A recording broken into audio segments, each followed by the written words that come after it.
Alhamdulillah, sesungguhnya segala pujian itu milik Allah. Nahmaduhu wa nasta'inuhu wa nastaghfiruh. Kita memujinya, kita meminta pertolongan kepadanya dan kita mohon ampun darinya. Wa na'udzu billahi min syururi anfusina wa min sayyiati a'malina. Kita berlindung dengan Allah daripada kejahatan diri kita sendiri dan daripada keburukan amalan-amalan kita.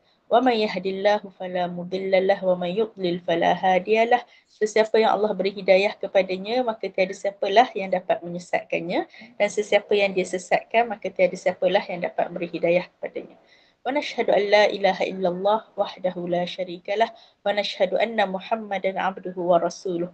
Kita bersaksi tiada Tuhan selain Allah satu-satunya, tiada sekutu baginya, dan kita bersaksi bahawa Nabi Muhammad sallallahu alaihi wasallam itu adalah hamba dan pesuruhnya.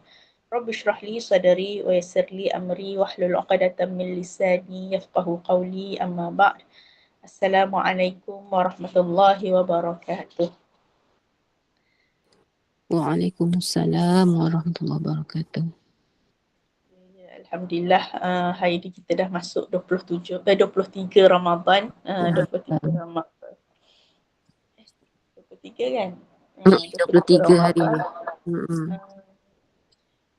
Jadi Alhamdulillah dah masuk 10 akhir Ramadan lah. Kita kata malam-malamnya ada antaranya adalah malam Lailatul Qadar, dan sama-sama lah antara doa yang kita perlu banyakkan yang diajar oleh Nabi Muhammad sallallahu alaihi wasallam. Allahumma innaka afuwun tuhibbul afwa fa'fu anna. Ya Allah, Engkau Maha Pemaaf, Engkau sukakan kemaafan, maka maafkanlah kami. Jadi begitu juga kita kata bulan Al-Quran ini sama-sama tadarus atau tilawah, membaca tadabbur bersama-sama muka surat 84 hari ini ayat 34 sampai 37. Jadi mula dengan tilawah ni, kita silakanlah siapa yang nak tasmi' ataupun nak dengarkan bacaan. Saya mula dulu Ustazah.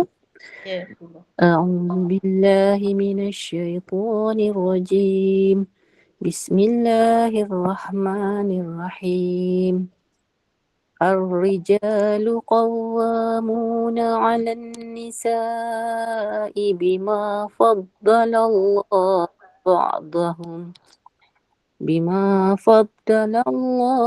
بعضهم على بعض وبما أنفقوا من أموالهم فالصالحات قانتات حافظات للغيب بما حفظ الله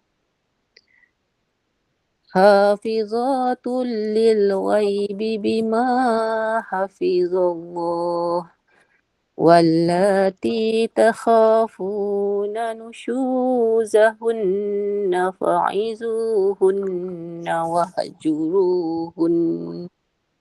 واهجروهن في المضاجع واضربوهن فإن أطعتم yang wadribuhun tu cuba jangan ada lantunan dekat dot, sebab tadi Ustazah dengar macam wad dia ada bunyi kan, telan wadribuhun. wahjuruhunna fil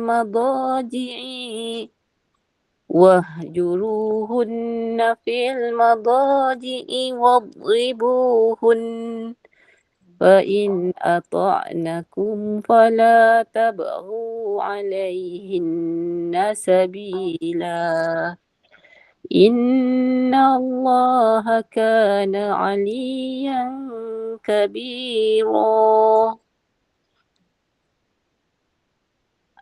Ada siapa nak sambung? Nila nak sambung, Nila?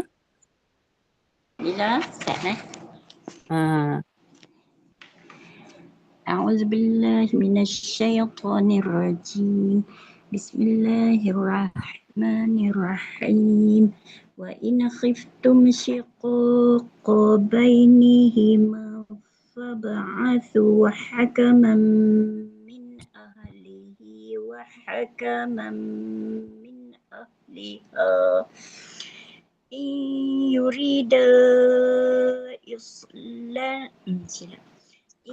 يريدا إصلاحا يوفق الله بينهما إن الله كان عليما خبيرا واعبدوا الله ولا تشركوا به شيئا وبالوالدين إحسانا وبذي القربى واليتامى والمساكين والجار ذي القربى والجار الجنب والصاحب بالجنب وابن السبيل وما ملكت أيمانكم إن الله لا يحب من كان مختالا فخورا. Nak sambung kah? Ya. Tu. Ada lagi nak sambung? Tak ada. Sambung habis Adila. Tak ada nak sambung. أعوذ بالله من الشيطان الرجيم الذين يبخلون ويأمرون الناس بالبخل ويكتمون ما آتاهم الله من فضله. Tiga. Tak ada dengar lagu tu kan? وأعتدنا للكافرين عذابا مهينا صدق الله العظيم. Allahul Azim.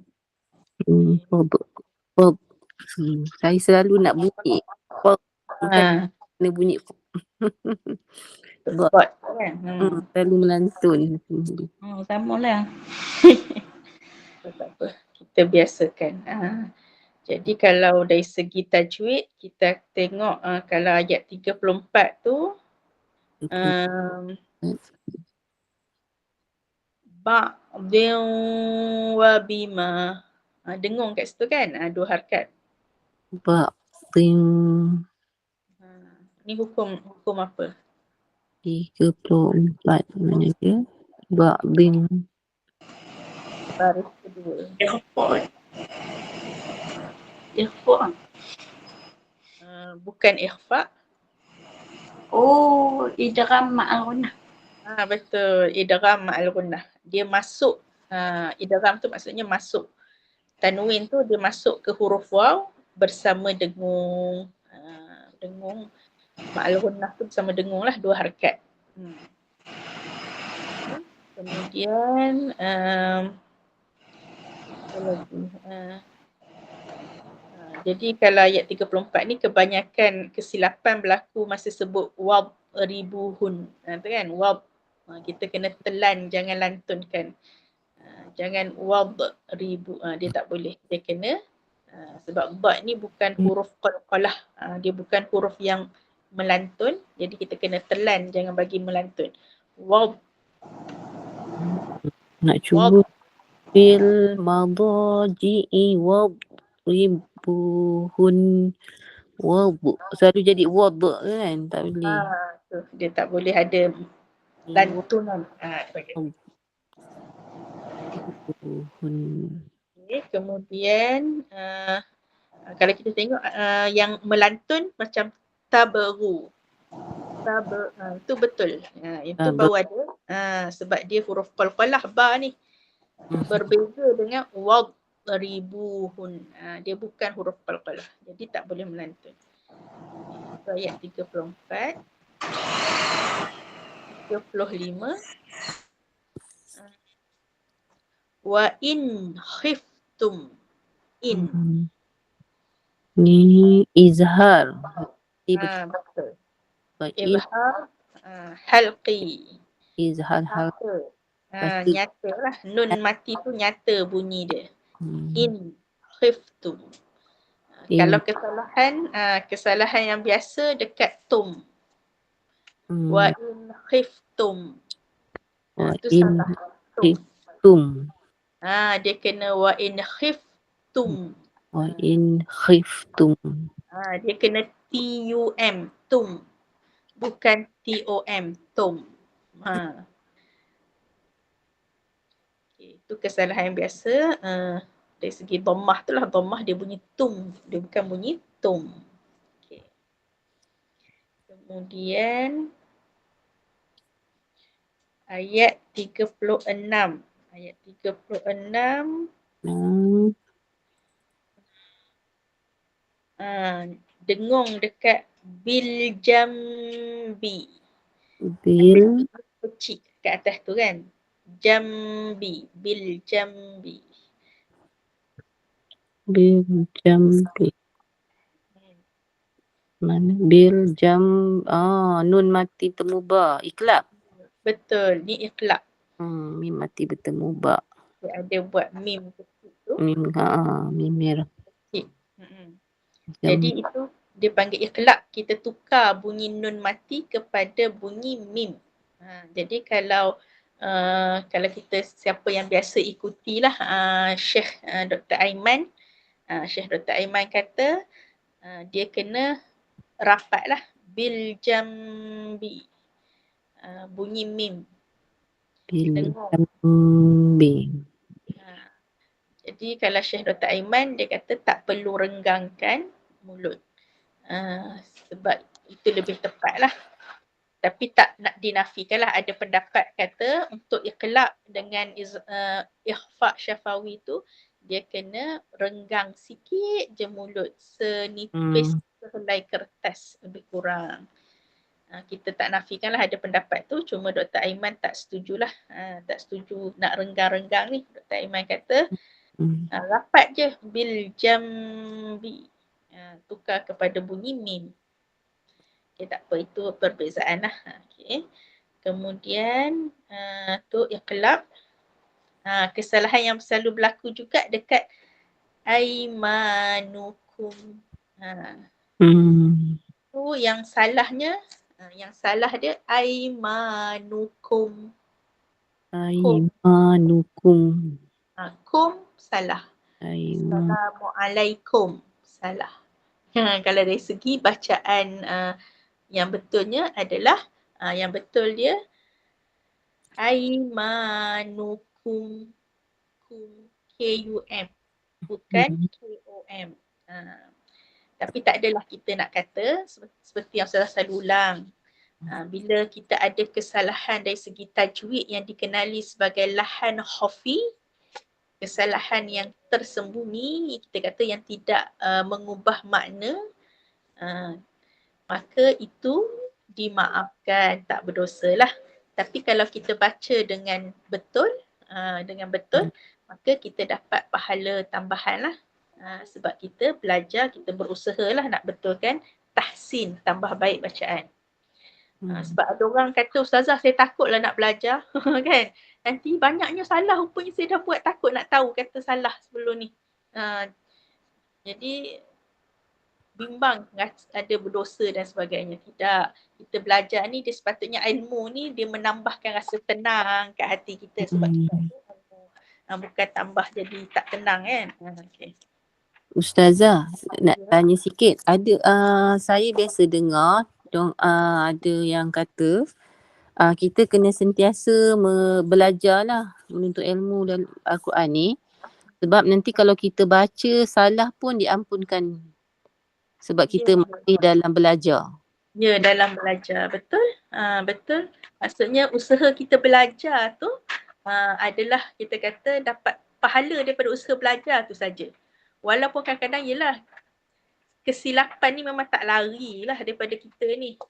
Tersilap baca apa semua. Tapi sebab kita berusaha belajar, dapat pahala sebab usaha belajar dan kalau ada salah silap pun termasuk kita kata dalam dimaafkan lah, diampunkan.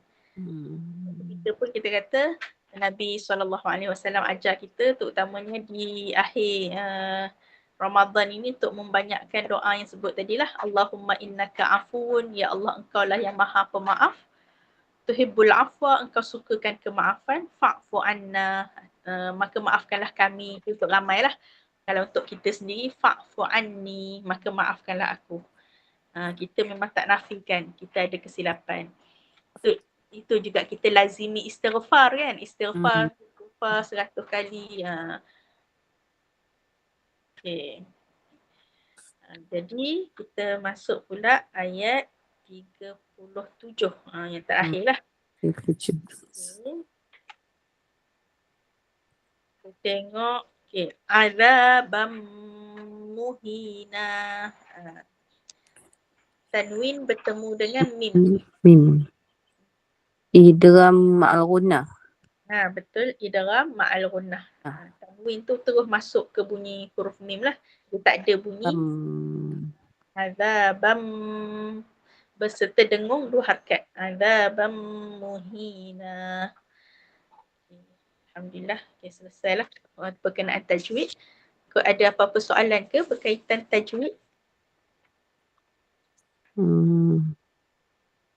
Tak ada, Ustaz. Tak ada ya. Okay, baik. Kita terus tengok kepada untuk tadabbur, untuk kita faham dan tazakur lah, saling ingat-ingati terjemahan dia dulu. Okay, ayat 34, lelaki. Ni ataupun kita kata maksud kat sini lelaki kat sini adalah suami lah. Suami itu merupakan pelindung, qawamun tu maksudnya pelindung bagi perempuan, yakni isteri, kerana Allah telah melebihkan sebahagian mereka atas sebahagian yang lain, dan kerana mereka telah memberikan nafkah dari hartanya. Maka perempuan-perempuan yang salihah itu adalah mereka yang taat kepada Allah dan menjaga diri ketika suaminya tidak ada, kerana Allah telah menjaga mereka. Kalau kat sini kita tengok alim ulama kata Allah telah menjaga mereka ni maksudnya Allah telah mewajibkan kepada suami untuk memberi nafkah, untuk memberi mahar, untuk menggauli ataupun jaga hubungan dengan isterinya secara baik. Maksudnya Allah jaga hak-hak isteri ni. Jadi tugas kita sebagai isteri adalah untuk menjaga diri kita walaupun ketika suami tidak ada. Jadi perempuan-perempuan yang kamu khawatirkan akan nusyus. Okay, nusyus ni maksud dia apa? Nusyus ini maksudnya meninggalkan kewajipan selaku isteri, seperti meninggalkan rumah tanpa izin suami. Itu nusyus. Hendaklah kamu beri nasihat kepada mereka dan atau tinggalkanlah mereka di tempat tidur, iaitu memisahkan tempat tidur, dan kalau perlu pukullah mereka, tetapi jika mereka mentaatimu, maka janganlah kamu mencari-cari alasan untuk menyusahkannya. Sungguh Allah Maha Tinggi lagi Maha Besar. Sesungguhnya Allah Maha Tinggi lagi Maha Besar. Okay. Jadi kita tengok yang ni berkaitan dengan fiqh usrah lah. Kita panggil fiqh kekeluargaan, fikah kekeluargaan. Di mana ada tanggungjawab bagi suami dan ada tanggungjawab untuk isteri. Sebab tu bila kita belajar surah An-Nisa, kan, kita kata satu-satunya surah berkaitan dengan wanita. Di dalamnya ada hak, cerita tentang hak wanita dan juga tanggungjawab wanita. Jadi dia tak lari daripada nak cerita tanggungjawab lelaki dan hak lelaki. Kan dia, kita kata berkait rapat. Jadi kalau suami itu tugasnya apa? Tugasnya sebagai pelindung. Qawamun. Suami itu sebagai pelindung bagi isteri. Dan kita kata kerana Allah melebihkan sebahagian mereka, maksudnya dari segi fizikalnya lelaki lebih kuat, kan? Lelaki lebih, kita kata fizikalnya lebih tangguh, kita kata. Lebih kuat. Dan juga kerana suami atau lelaki itu memberikan nafkah dari hartanya. Jadi tugas, kita kata tanggungjawab memberi nafkah itu adalah diletakkan bebannya itu atas lelaki ataupun suami lah kalau dalam kita kata keluarga ni. Jadi tanggungjawabnya, timbal baliknya kita sebagai perempuan ini, perempuan yang solehah sebut fasalihat. Jadi bagaimana wanita atau isteri yang soleh itu qanitatun. Qanitatun tu maksudnya taat kepada Allah. Maksudnya taat yang utama itu adalah kepada Allah. Jadi kita taat suami kerana kita taat kepada Allah. Jadi apa-apa perintah suami yang bersalahan dengan syariat, yang bertentangan dengan syariat, tak wajib kita patuhlah, tak wajib dipatuhi. Sebab tu kita kata kalau kes-kes kita kata domestic violence ni kan, domestic violence ni keganasan rumah tangga. Suami pukul isteri, semua suruh senyap, jangan bagi tahu orang. Suruh jangan keluar rumah sebab nak sembunyikan kezaliman itu. Jadi sebenarnya isteri tak perlu patuh lah. Jangan kita kata patuh kepada kezaliman. Sebab tu kalau berlaku keganasan rumah tangga, mangsa ataupun isteri itu kena berani untuk keluar daripada kezaliman itu. Kena buatlah laporan polis ataupun sekarang kita ada OSC dekat hospital kan, one stop center ke hospital terus dan sebagainya. Dan ada juga talian-talian kan, banyak talian kasih, Befrienders sekarang ni banyak, kita boleh Google lah, tengok kat internet nombor-nombor talian tu lah. Cuma untuk sekarang ni masalah, kalau daripada laporan-laporan lain pernah Ustazah baca, masalahnya adalah untuk nak bagi mangsa tu berani melawan kezaliman tu. Sebab kadang-kadang kalau jiran atau kita kata jiran tahu, maksudnya jiran tu kena bantu. Tapi akhirnya mangsa tu, individu tu sendiri dia kena beranilah untuk buat laporan. Sebab banyaknya kes yang laporan ditarik balik. Itu yang beri masalah lah. Okay, jadi yang taat itu taat kepada Allah lah yang utamanya. Dan kita taat kepada suami atas dasar taat kepada Allah dan menjaga diri ketika suami tidak ada. Dan banyak juga kan kita baca kes-kes yang mana berlakunya curang ini bermula daripada kita kata rakan sekerja ataupun WhatsApp ke media sosial ke apa, masa suami tak ada, isteri ada menghubungi lelaki lain dan sebagainya. Na'udzubillah min zalik lah. Okay, jadi sebagai kita kata untuk termasuk dalam golongan wanita yang soleh ni kena jaga dirilah ketika suami tidak ada, kerana Allah telah menjaga mereka, yakni menjaga mereka dengan memberikan perlindungan di mana dia ada hak-hak lah isteri ni, seperti hak diberi nafkah, hak mahar, hak mendapat perlindungan dan kita kata hubungan yang baiklah dengan suami. Jadi sebab tu kita kata bila disebut berkenaan dengan isteri bekerjaya ni kan, isteri bekerjaya ni tujuan dia adalah untuk berkhidmat kepada masyarakat. Bukannya untuk tujuan utamanya bukan untuk isteri tu mencari nafkah. Isteri bekerjaya bukan untuk isteri tu mencari nafkah, tapi isteri itu bekerjaya atas dasar khidmat kepada masyarakat lah, atas kemahiran yang dia ada kan. Jadi dia berkhidmat untuk masyarakat. Jadi kewangan tu kalau nak bantu keluarga, itu menjadi sedekah. Itu menjadi sedekah baik daripada pihak isteri lah. Bukan sebagai tanggungjawab nafkah. Okay, itu dia punya konsep dia lah. Okay. Kemudian perempuan-perempuan yang kamu khawatirkan akan nusyus. Nusyus ni kalau dalam surah An-Nisa nusyus isteri. Dalam surah An-Nur, saya check berkenaan nusyus suami. Nusyus suami maksudnya nusyus ni ada di dua-dua pihak. Saya check nusyus suami. ayat penusyus surah.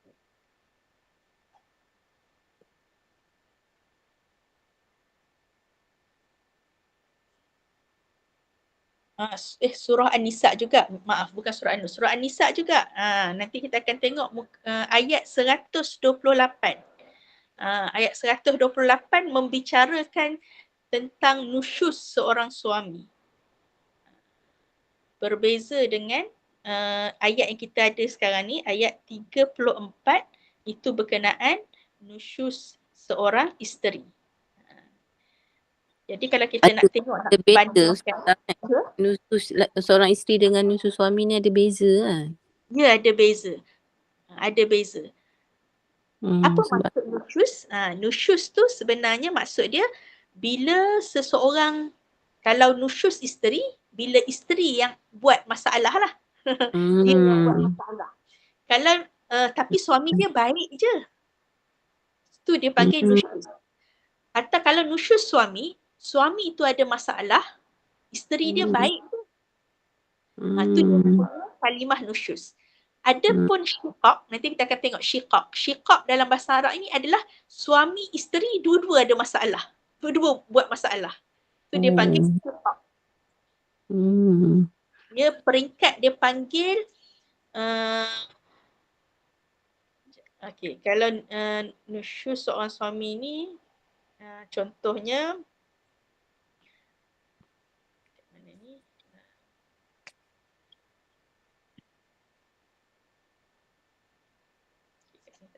Tengok kepada 128 sebab kita nak bandingkan sikit sebab Alang-Alang dah masuk tentang nusyus. Ayat 128. Kalau kita tengok kat sini contohnya macam isteri, kalau nusyus isteri dia tak keluar, tak minta izin. Tapi suami dia baik je. Sebab ada orang bila kita sebut kata keluar tak minta izin, tapi kalau suami dia melakukan keganasan rumah tangga, kan, keganasan rumah tangga kita kata tadi domestic violence kan, pukul isteri, tumbuk isteri, sepak terajang isteri, jangan minta izin, tak apa. Kan, minta izin pun tak bagi, kena kurung pula. Maksudnya kena bezakan tu. Jadi kalau berlaku domestic violence, tak perlu dah minta izin sebab kita kata kita mentaati Allah. Jadi kita kena laporkan kezaliman tu. Jangan biarkan diri dan anak-anak dalam kezaliman.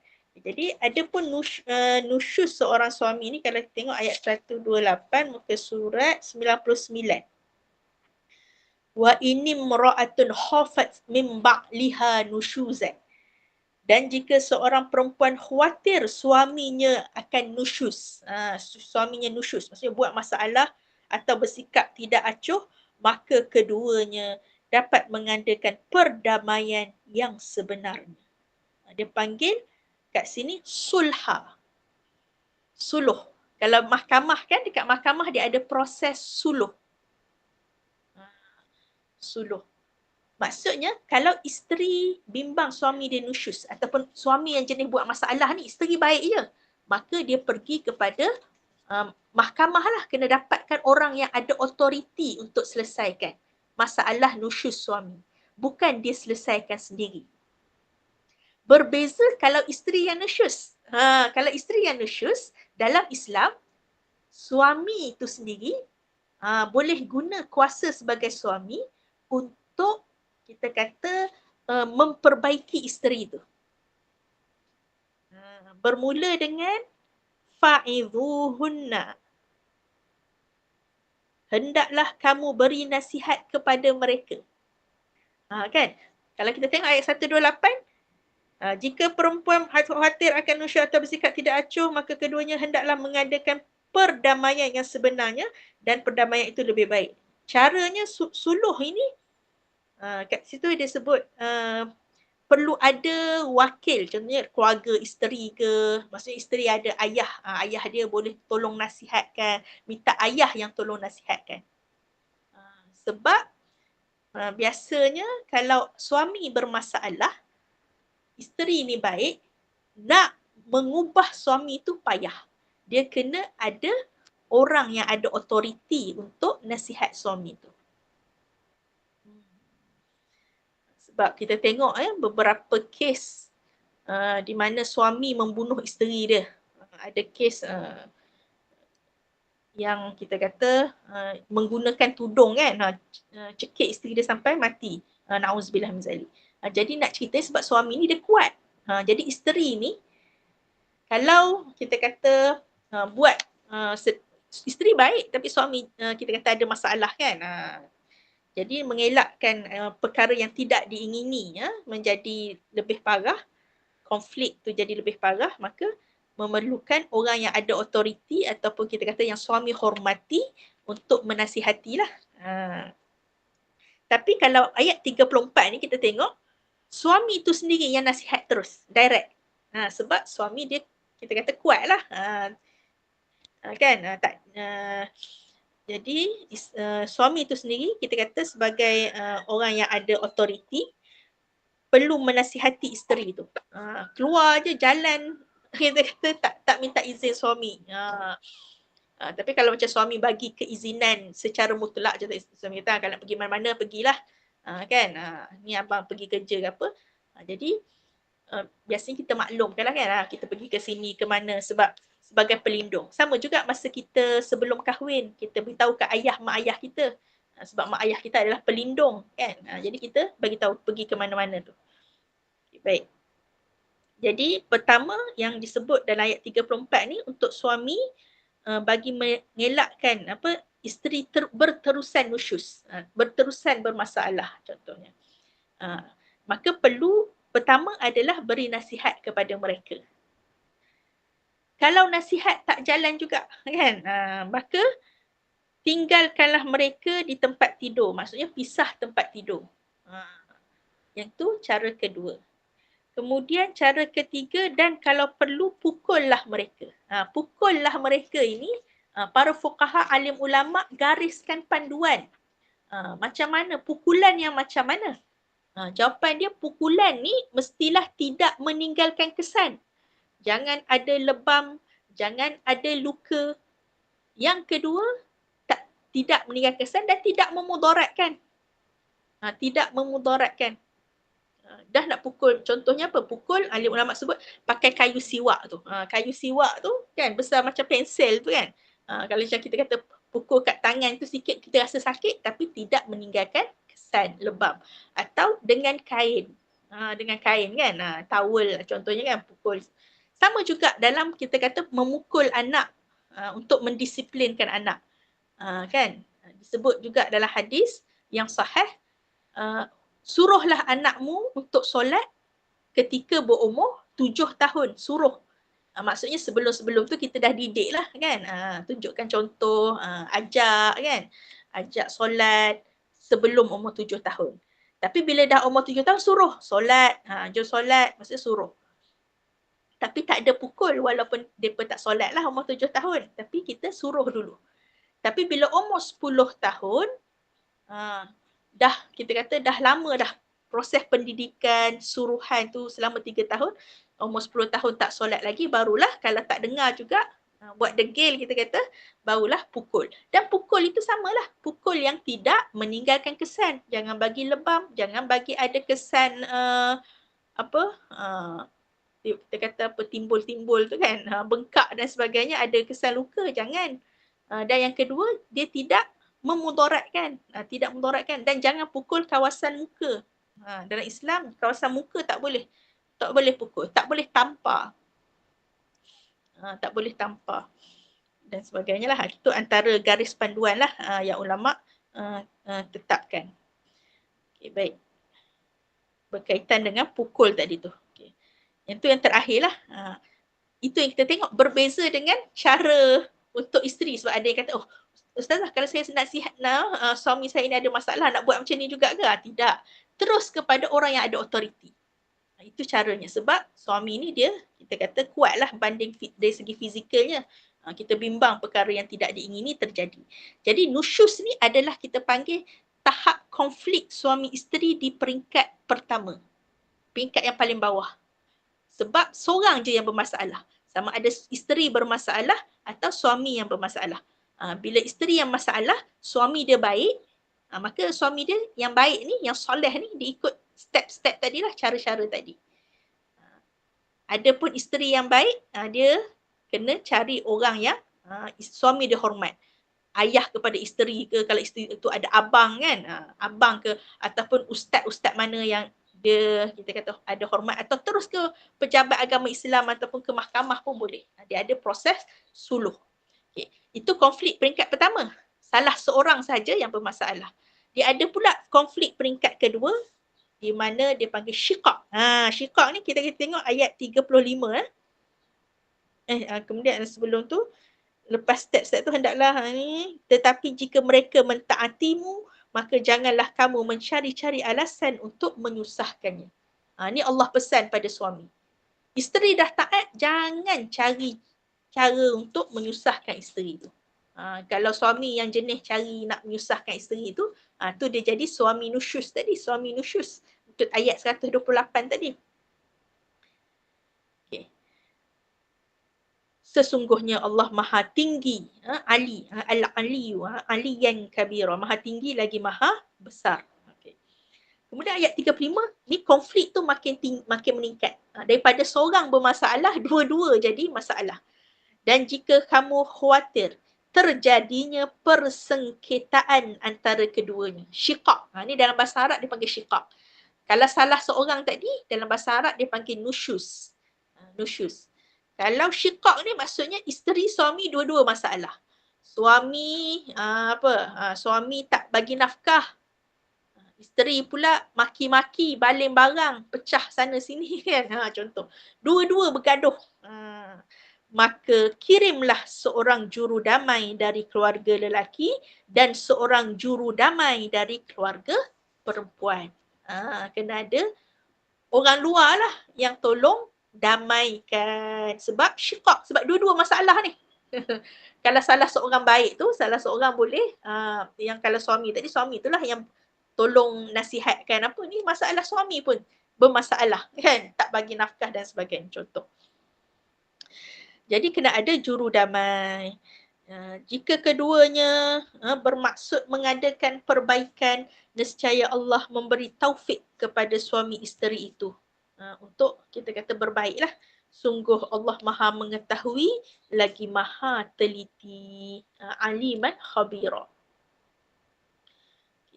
Itu dia panggil tahap konflik. Kalau dulu masa Ustazah buat tesis Ustazah berkenaan kisah-kisah suami isteri dalam Al-Quran, kita ada tengoklah, dia ada konflik antara suami isteri ni ada 3 peringkat. Pertama nusyus, bila salah seorang bermasalah. Naik sikit peringkat kedua syiqaq, iaitu dua-dua bermasalah. Dan yang paling teruk, konflik yang paling teruk ialah darar. Bila ada darar, mudarat. Itu yang kita kata tadi, domestic violence. Bukan bergaduh biasa dah, ini bergaduh yang sampai luka-luka. Tak kisahlah suami yang mudaratkan isteri ataupun isteri yang mudaratkan suami. Kalau darar ni dia kes kecemasan lah, memang kena buat laporan polis ataupun kita kata pergi kepada OSC, One Stop Center kat hospital dan sebagainya lah. Kena dapatkan bantuan segera. Okey, itu habis ayat 35. Kemudian ayat 36, dan sembahlah Allah dan janganlah kamu mempersekutukannya dengan sesuatu apa pun. Dan berbuat baiklah kepada kedua orang tua, karib kerabat, kaum kerabat kan, anak-anak yatim, orang-orang miskin, tetangga dekat dan tetangga jauh. Tetangga dekat dan jauh di sini adalah dari segi tempat, dari segi hubungan kekeluargaan ataupun di antara yang Muslim dan bukan Muslim. Maksudnya semua kena buat baik. Teman sejawat, teman sekerja, Ibnu Sabil. Ibnu Sabil ni adalah orang yang dalam perjalanan. Musafir lah. Yang bukan maksiat lah. Yang bukan musafir itu bukan tujuan maksiat. Yang kehabisan bekal, termasuk juga anak yang tidak diketahui ibu bapanya kan. Ibnu Sabil ni termasuk juga ada orang yang musafir sebab nak belajar kan. Bermusafir sebab dia belajar. Ni semua kita kena buat baiklah. Dan hamba sahaya yang kamu miliki. Hamba sahaya. Bila kita sebut pasal hamba ni dalam Islam, Islam menekankan sangat supaya kita berbuat baik. Sebab kita tengok kalau dari segi jahiliah kan, zaman jahiliah, layanan terhadap hamba ni kadang-kadang lebih teruk daripada haiwan. Diseksa, orang kata teruk lah. Sebagaimana kalau kita tengok sirah kan, kisah Bilal bin Rabah. Dan sekarang ni dah ada kartun kan, buat filem kartun pasal Bilal bin Rabah. Tengok macam mana tuan dia, Umayyah bin Khalaf, menyeksa dia, letak tengah padang pasir, dan akhirnya Abu Bakar As-Siddiq, Sayyidina Abu Bakar As-Siddiq membeli Bilal daripada Umayyah. Membeli Bilal dan membebaskan. Jadi sebab tu dalam Islam ni menggalakkan pembebasan hamba. Dan akhirnya hari ni kita dah tak ada dah lah hamba ni. Kan? Ya, Alhamdulillah.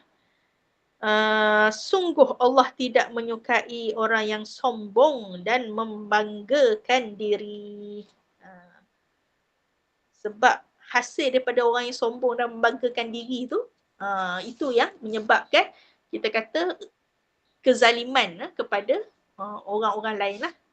Jadi sebab tu kalau kita tengok ayat 36 ni, daripada cerita pasal kisah kekeluargaan, balik pula kepada konsep dalam Islam secara umum, iaitu buat baik pada semua orang, termasuk kepada hamba. Jadi kalau dengan isteri lagilah kena buat baik, ataupun kepada suami, maksudnya kepada ahli keluarga tu lagilah kita kata tanggungjawab berbuat baik itu. Jadi sebab tu dimulakan dengan dua ibu bapa. Ihsan kepada kedua ibu bapa. Jadi ihsan ni, ahli ulama bila sebut pasal ihsan, buat baik pada ibu bapa ni, dia berbeza dengan konsep keadilan. Adil. Kenapa tak digunakan perkataan berbuat adil lah kan kepada ibu bapa? Kenapa kata buat ihsan kepada ibu bapa? Sebab ihsan ini lebih tinggi berbanding adil. Kalau adil, dulu mak ayah ni layan teruk.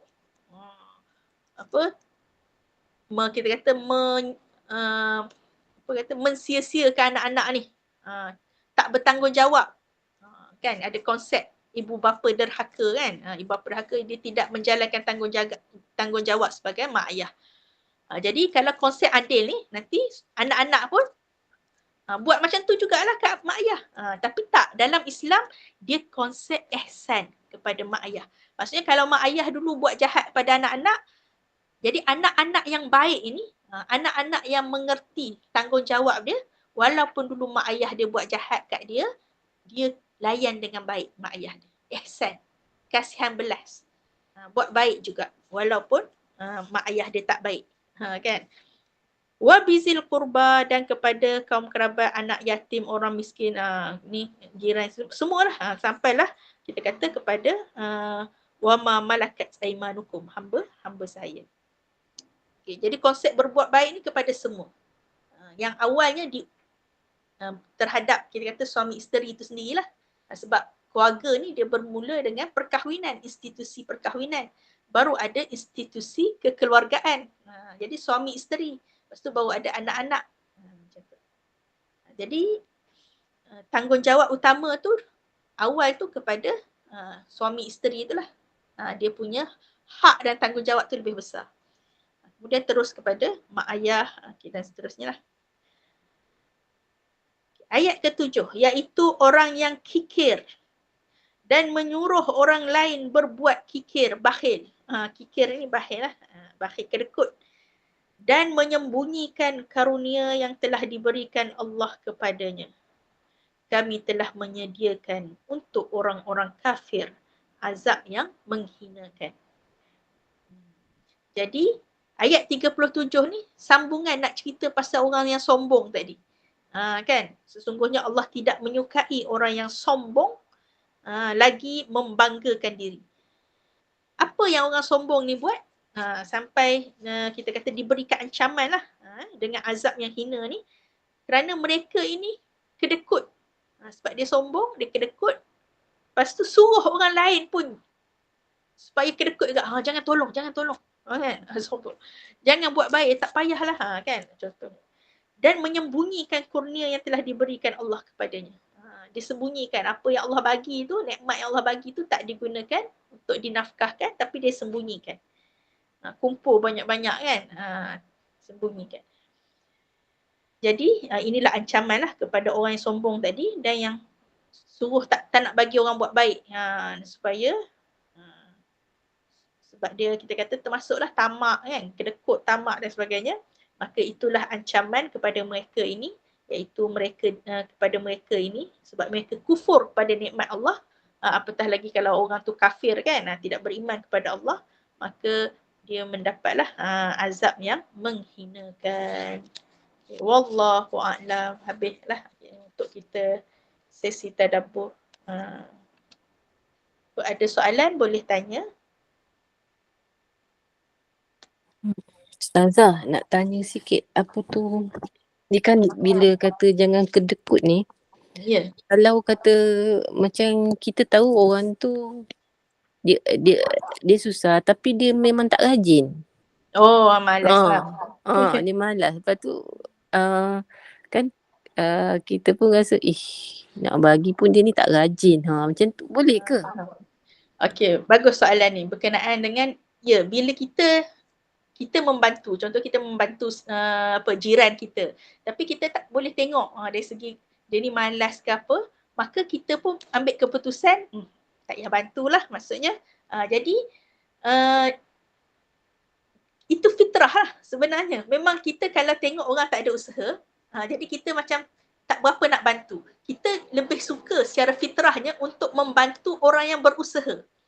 Sebab tu kebanyakan beasiswa-beasiswa diberikan kepada yang cemerlang. Maksudnya kita nampak usaha pelajar itu untuk belajar, rajin. Sebab tu ada tahap-tahap kan, kita kata pointer kalau college ni 3.6 ke atas ke yang dean list, maka akan diberi bantuan pelajaran, beasiswa dan sebagainya. Memang tu fitrah, mana-mana tempat pun begitulah. Apatah lagi kalau kita bantu secara peribadi, kan, kita bantu dia secara peribadi, maka kalau kita tengok dia tak ada usaha untuk membantu dia, malas dan sebagainya, sifat-sifat yang mazmumah lah dalam Islam. Malas ni kita kena doa hari-hari supaya tak jauh daripada malas ni, kan. Allahumma inna na'udzubika minal ajzi wal kasal. Kita minta lindung dengan Allah daripada rasa lemah dan rasa malas. Memang kena kita minta lindung. Jadi untuk kita rasa macam tu dah tak rasa tak nak bantu, itu memang normal. Normal. Maksudnya fitrah lah. Jadi kita akan cari pilih, mana ya, macam tu peniaga-peniaga kan nampak rajin betul ni. Jadi kita rasa nak bantu hak tu lah. Kita pilih orang yang kita nak bantu. Tu memang normal lah, biasa, dan memang itu fitrah manusia lah, untuk memilih orang yang memang betul-betul berusaha. Dan dalam Al-Quran pun, kita tengok dalam Islam pun sebut berkenaan dengan siapa yang berusaha ni, maka dia berusaha tu untuk diri dia. Kita kata dalam perkataan dalam bahasa Arab dia panggil jahadah, mujahadah, dia usaha. Dan Allah pun suka orang yang berusaha ni. Dan Allah juga mencela lah dalam Al-Quran, sebut mencela orang-orang yang Allah bagi nikmat pun buat masuk kufur nikmat, sembunyikan, tak usaha nak, kita kata, mencari hidayah, mencari ilmu dan sebagainya. Mencela, Allah mencela lah sikap mazmumah tu. Cuma kita kata dari segi membantu tu, kan Allah ada sebut juga dalam surah Al-Isra, kalau tak silap Ustazah, berkenaan janganlah kamu, maksudnya kita dalam infak ni, janganlah kamu infak tu sampai membuka tangan kamu seluasnya. Maksudnya sampai habis, tak ada apa tinggal. Dan jangan juga kamu kita kata menggenggam tangan tu sampai kita kata bakhil lah. Maksudnya dia ada, maksudnya peruntukan tu untuk diri sendiri, untuk keluarga, untuk orang lain. Maksudnya dia kena ada, kita kata, keseimbangan lah, keseimbangan. Wala tabsutha kullal basti. Janganlah kamu infak tu sampai habis terus sehingga kamu terduduk menyesal. Habis dah, tak ada dah untuk diri sendiri, tak ada untuk keluarga, tak ada. Jangan.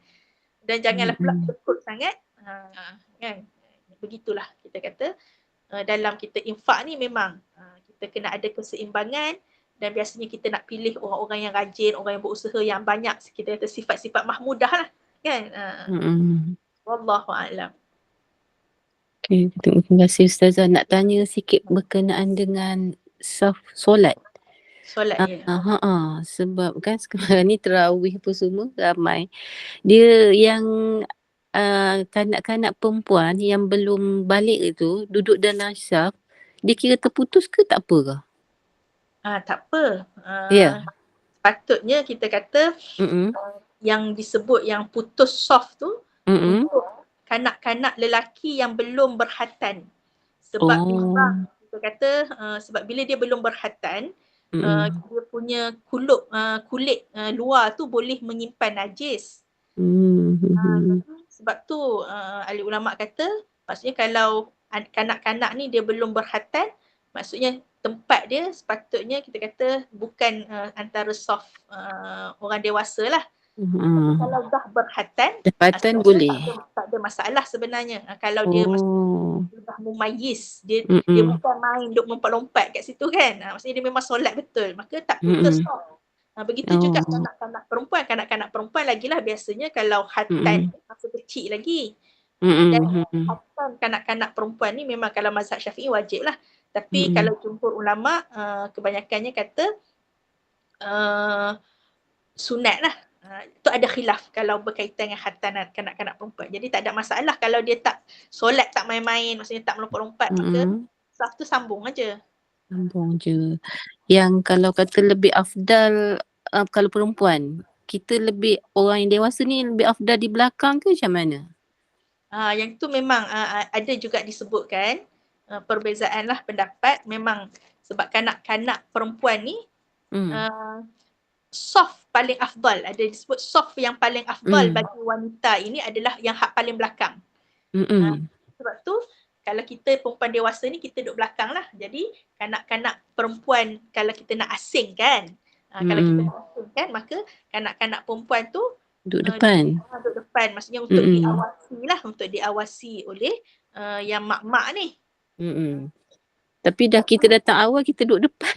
Tapi biasanya berdasarkan kalau kita kata datang awal tu memang kita akan lengkapkan soft. Penuh depan dulu.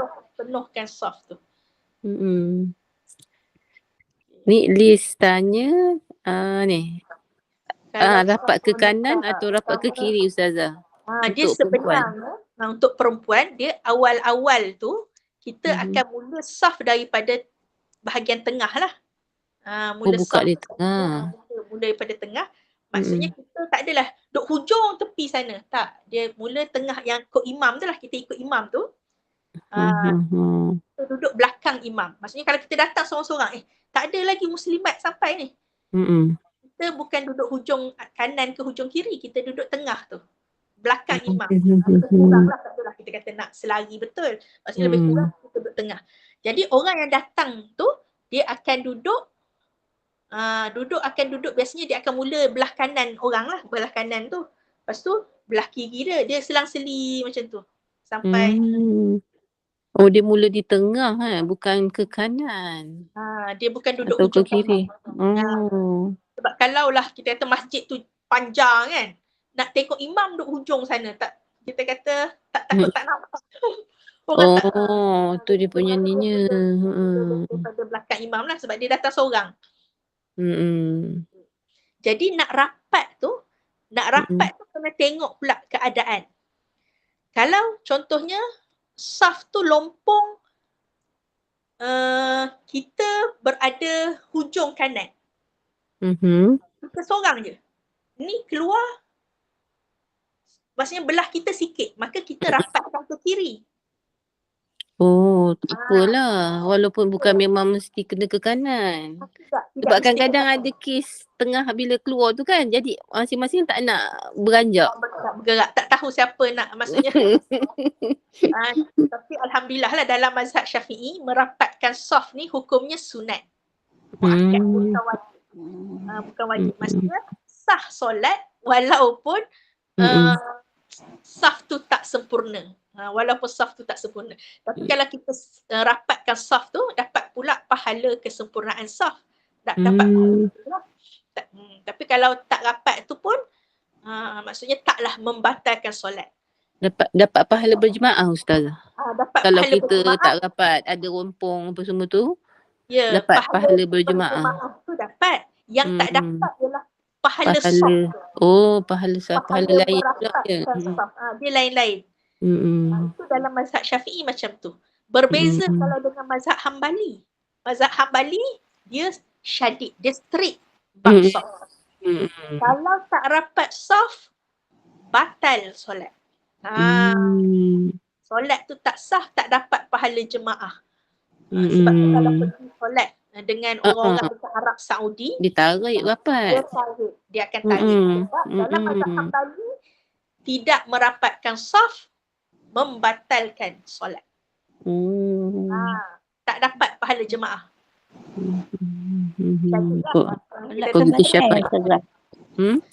Solat pun batal. Tu Hambali kan? Hambali. Sebab tu kalau masa ustazah dulu kat UIA pun duk solat, kita mazhab Syafi'i ni pergerakan dalam solat tidak boleh melebihi 3 kali, tidak boleh 3 kali berturut-turut. 3 kali betul-betul. Kita gerak pelan-pelan, 1, 2, berhenti sekejap. 1, 2, gerak lagi. Kan orang ramai keluar masa tu kan, sebabkan kita kena gerak banyak. Jadi biasanya makcik-makcik biasa yang dulu daripada kita kata mazhab Hambali lah, terkenal orang Saudi, dia jenis apa, pakai semua hitam semua kan, kita tahu dia akan tarik ni jemaah terus rapatkan solat. Jadi melebihilah pergerakan tu 3 kali. Jadi terpaksa yang kami ni batalkan solat, kami solat balik lah. Sebab dah lebih 3 kali. Sebab kalau dalam mazhab Hambali, pergerakan tak ada masalah. 5 kali berturut-turut pun tak ada masalah. Yang penting rapatkan saf. Itu beza dia. Tu yang kat Mekah dia boleh ambil anak dukung apa semua tu kan. Dia tak kisah pergerakan. Dia tak kisah pergerakan. Tak kisah. Pergerakan banyak mana pun selagi dalam keadaan solat, maksudnya dia tidak kita kata memudaratkan solat tu lah. Tapi saf kena jaga. Saf kena jaga. Tak jaga saf boleh batal solat. Kita ni duk jaga pergerakan. Mereka nak jaga saf. Jadilah kita kata sedikit kata macam tu lah. Kelang kabut sikit lah biasanya macam tu. Yang tengok. Jadi nak utama rapat ke kanan ke kiri tu dia atas keadaan. Contohnya orang sebelah sana duduk kursi. Duduk kursi. Tapi dia tak boleh nak gerak dah lah. Jadi kita yang tak duduk kursi ni lah yang akan kena rapatkan saf tu. Sama ada ke kanan ke kiri ke. Yang penting kita yang kena gerak. Yang kita yang tak ada masalah ni lah. Jadi kalau tak ada apa-apa sebenarnya dia ke kanan lah. Ke kanan. Cuma kalau kita tengok ramai orang semua duk berkumpul belah kiri. Kita seorang duduk belah kanan ni. Maka kita kena rapatkan ke kiri. Topong kawasan kita. Maka kita kena rapat ke kawasan yang jemaah yang ramai. Nak dapatkan pahala kita kata saf tu, cari hak ramai. Contohnya belah kanan sikit je, ada 2 orang je. Belah kiri kita ni 10 berderet. Maka kita rapatkan ke kiri. Maka kita jadi 11 orang. Hak 2 orang tu kalau dia bergerak, jadilah dapatlah pahala lebih ramai orang kan. Kalau dia tak nak bergerak, duduk situ, biar dia lah. Dia dapat soft 2 orang tu je lah. Situ lah. Dia nak ke mana tu tengok ramai kot mana.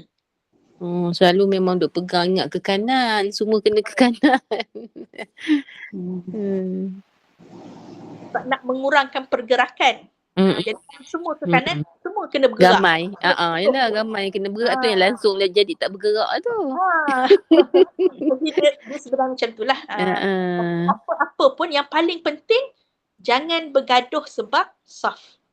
Lepas tu bermasam muka, duk mengumpat pula kat belakang. Mengumpat, masam muka, bergaduh, putus kita kata ukhuwah silaturahim ni, itu haram kan? Nak jaga benda sunat. Saf ni. Sehingga mengabaikan benda yang lebih prioriti lah, utama. Tu yang kita kata ada fiqh aulawiyat. Mana yang lebih utama kita nak jaga? Kita nak jaga kesatuan umat. Jangan sampai bergaduh sebab benda yang sunat.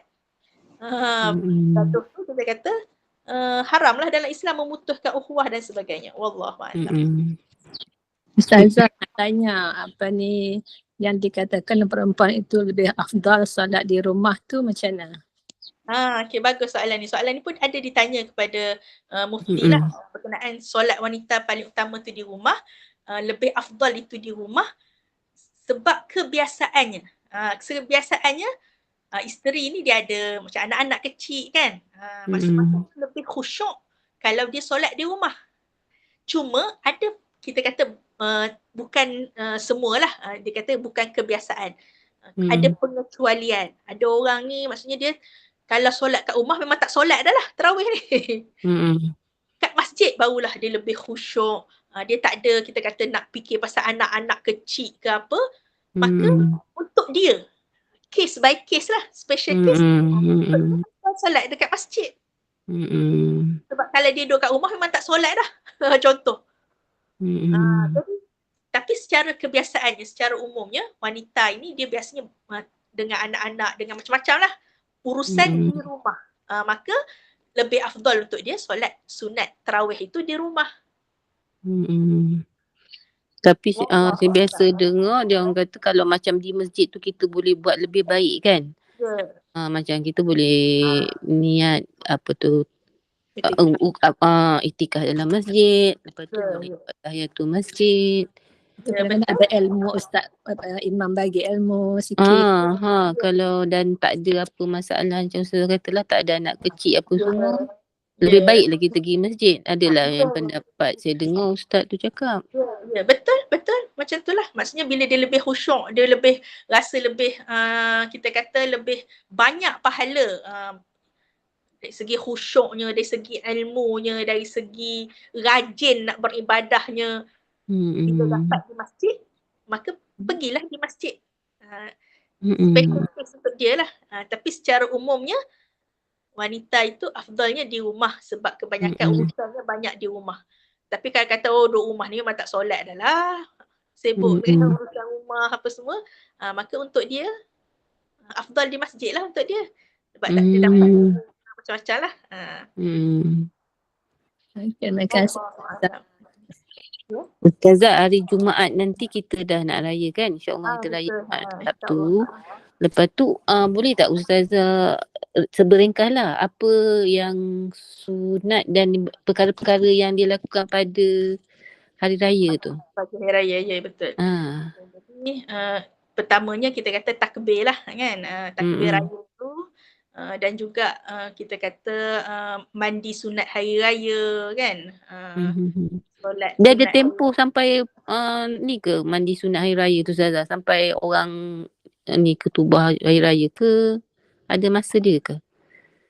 Dia secara umum saja. Maksudnya biasanya sebelum kita solat tu disunatkan dululah untuk kan bersih apa semua kan. Maksudnya tapi kalau contohnya isteri yang kita kata sebenarnya isteri dan anak-anak pun malah wanita yang sedang dalam keadaan haid pun disunatkan untuk berkumpul beramai-ramai di kawasan masjid lah. Cuma yang dalam haid tu dia mungkin duduk kawasan luar sebab nak bagi nampakkan syiar Islam tu lah.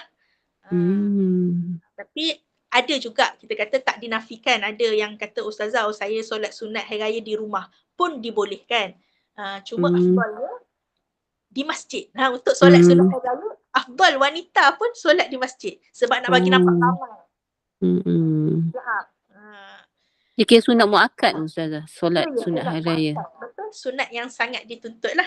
Jadi kalau tak dapat pergi ke masjid, maka solat di rumah pun boleh. Kan yang dia kata 7 takbir, 5 takbir, 5 kali angkat takbir lah. Adalah cara-caranya kan. Jadi itulah kita kata antara yang perkara yang disunatkan pada hari raya lah kan, bermaaf-maafan dan sebagainya lah. Ustazah, ada orang bagi tahu saya kan kalau kita solat berjemaah, sujud yang terakhir tu kita tak boleh lama ya. Oh, okey. Kita ikut imam kan ni? Kita berimam lagi.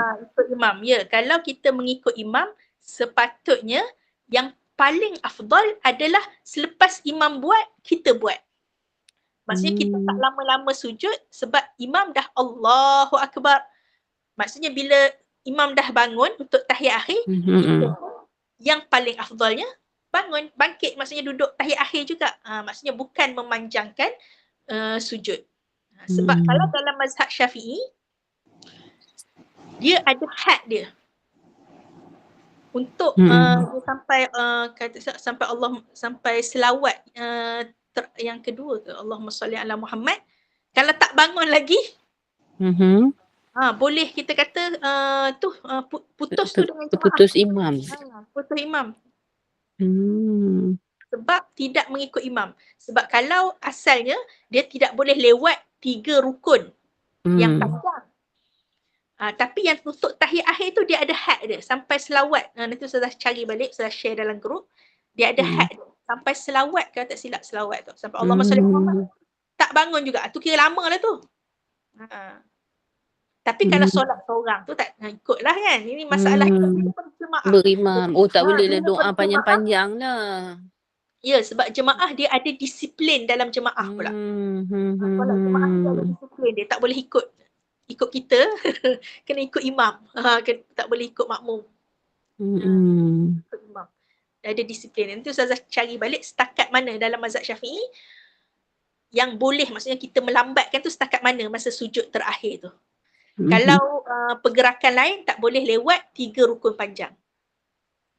Maksudnya kalau imam dah sujud, lepas tu duduk antara 2 sujud, lepas tu sujud lagi, maksudnya kita kena ikut sebelum habis 3 rukun panjang ni. Tapi untuk sujud akhir tu Ustazah kena check balik sampai yang mana. Kalau tak silap Ustazah sampai yang selawat tu Allahumma salli ala Muhammad, tak bangkit lagi. Nanti Ustazah check balik lah ya. Wallahu a'lam. Okay, terima kasih Ustaz. Kita tambahlah dengan Ustazah, nak tanya, kita punya apa tu, untuk merayakan hari raya puasa, afdalnya berapa hari ya? Lepas tu hari raya Aidiladha, afdalnya berapa hari ya Ustazah? Okay, bagus soalan ni. Dia kalau nak banding asasnya hari raya Aidiladha tu lebih panjang lah sebab dia berkait dengan sembelihan lembu dalam hari-hari tasyrik. Jadi hari raya kita kata Aidilfitri ni sehari saja. Maksudnya kita takbir pun sampai habis, maksudnya sampai solat raya tu saja. Lepas tu habis dah lah takbir. Berbeza dengan hari raya Aidiladha ni, takbir tu sampai habis hari tasyrik. 4 hari tu duk takbir je, takbir. Maksudnya dan diharamkan berpuasa. Hari raya Aidiladha diharamkan berpuasa 4 hari. Hari 10 Zulhijjah, 11, 12, 13. Kalau hari raya Aidilfitri 1 Syawal sahaja diharamkan berpuasa. Lepas tu lepas tu kita nak kita kata nak puasa sunat Syawal tu dah boleh lah 2 Syawal. Jadi dia atas, maksudnya atas kita lah. Kita nak, maksudnya nak jamu tetamu tu berapa hari, itu terpulang lah. Tapi yang penting hari raya pertama tu haram berpuasa. 1 Syawal. Jadi kalau hari raya yang lain-lain tu kira atas kita lah ya? Ya, betul. Maksudnya dia tidak disempitkan, mesti dah tak boleh dah nak pergi beraya ziarah rumah orang, tak boleh dah lepas 1 Syawal. Tak boleh, kita nak ziarah, kita nak buat makan-makan ke, sepanjang Syawal tu pun boleh, tak ada masalah. Dan lepas daripada Syawal pun kita nak, tapi biasanya dalam bulan Syawal je lah kan, kita dipanggil merayakan. Tapi yang utama tu 1 Syawal lah. Yang utama tu 1 Syawal sebab tu diharamkan berpuasa. Kena makan. Merayakan tetamu dan sebagainya. Wallahu a'lam. Okey, terima kasih. Sama-sama. Jadi kalau tak ada apa-apa soalan dah, kita tangguhlah dengan tasbih kafarah dan suratul Asr. Subhanakallahumma bihamdika nashhadu an la ilaha illa anta wa nastaghfiruka wa natubu ilaik. Bismillahirrahmanirrahim. Wal 'asr innal insana lafi khusr illa alladhina amanu wa 'amilus solihat wa tawassaw bil haqqi wa tawassaw bis sabr. Aqulu qawli hadha wa astaghfirullahal 'azim li wa lakum. Wassalamualaikum warahmatullahi wabarakatuh. Waalaikumsalam warahmatullahi Terima kasih Ustazah. wabarakatuh. Sama-sama.